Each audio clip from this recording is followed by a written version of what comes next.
We're developing a society because of all of these different toxins known to affect brain function. We're seeing a society that not only has a lot more people of lower IQ, but a lot fewer people of higher IQ. In other words, a dumbing down, a chemical dumbing down of society. So everyone's sort of mediocre. That leaves them dependent on government because they can't excel.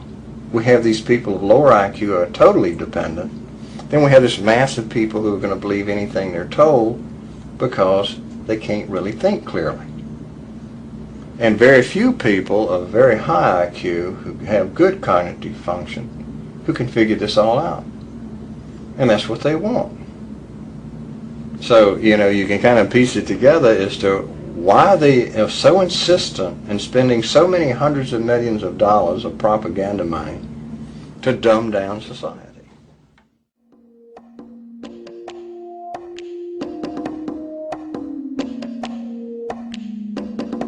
66% of United States residents' public water is fluoridated. It is known to have tremendous effects on bone cancer, joint problems, bone weakness, lowered estrogen and testosterone levels, and dental fluorosis, which is yellowing of the teeth and pitting in the enamel. Wouldn't it make more sense to enhance public water with vitamins which are meant to be ingested to promote overall health, rather than putting such a toxic chemical in our water with a bogus explanation that it will improve our dental health? We now know that fluoride causes more dental problems than it solves. Something doesn't seem right about this. Do you honestly believe that these companies care deeply enough for the people to spend large amounts of their own money to fluoridate public water when the people already purchase their own toothpaste? But there's a difference between toothpaste and drinking water.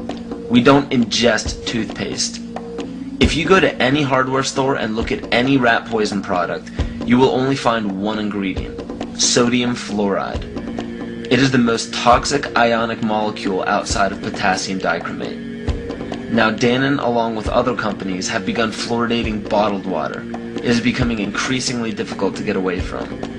And the fact that fluoride is also used in many prescription antidepressants shows that it eliminates aggression and motivation in people.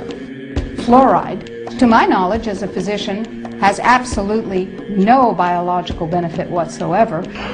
But one of the significant things is that the Russians carried out all sorts of experiments on the people living in the Gulag. One of them, of course, was to fluoridate the water. Why? You fluoridate the water, why people are not as aggressive as they ordinarily would be. In fact, what is the active ingredient in Prozac that is so widely distributed in America today? Well, it's a fluoride compound. And now we are finding that public water nationwide is showing up with arsenic, lead, cadmium, and thermonium, which is a radioactive form of lead. Cancer, lowered sex drive, birth defects, sedation, and brain defects. Does this not sound like a wonder drug for anyone aiming to control a population?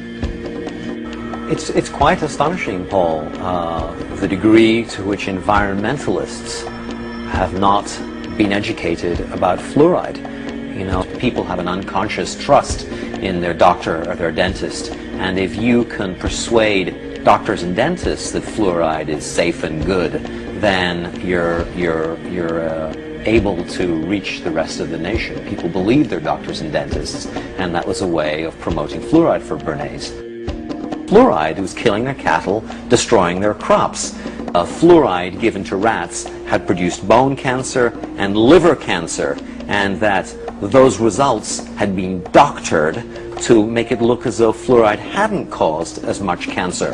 The pattern that we saw, it typically is what we see with other neurotoxic agents that are well known to cause a hypoactivity or a memory problem or an IQ problem.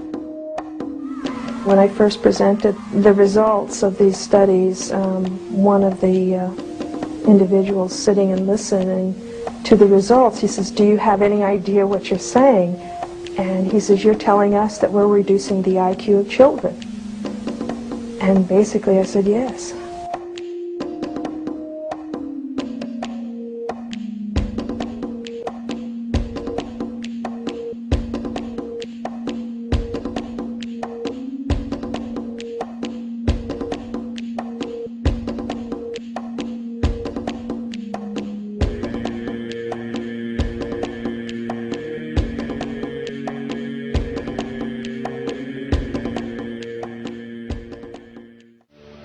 Dr. Bill Osmondson.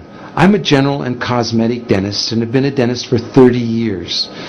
Before that, I received a master's in public health in nutrition and health education. For the first 25 years of practice, I promoted water fluoridation aggressively. I thought I saw the benefits. It wasn't until I actually looked at the information myself that I began to realize that fluoridation was a problem. One of the first things I did is I looked at my tube of toothpaste. It says drug facts. I know it's a drug. If I were to give it to you, it'd have to be a prescription. That's for swallowing. When it comes to toothpaste, it also says don't swallow. And if you do swallow, contact the Poison Control Center. Well, the amount of fluoride that they're talking about is a pea-sized amount of fluoride. You probably don't see that in advertisements, a pea-sized amount of fluorides. Usually when I see an advertisement, it looks more like a Dairy Queen ice cream cone. That amount is a 1/4 milligram of fluoride. Well, that's the same amount of fluoride as what we find in 8 ounces of water. 1/4 milligram of fluoride, 1/4 milligram of fluoride. Don't swallow.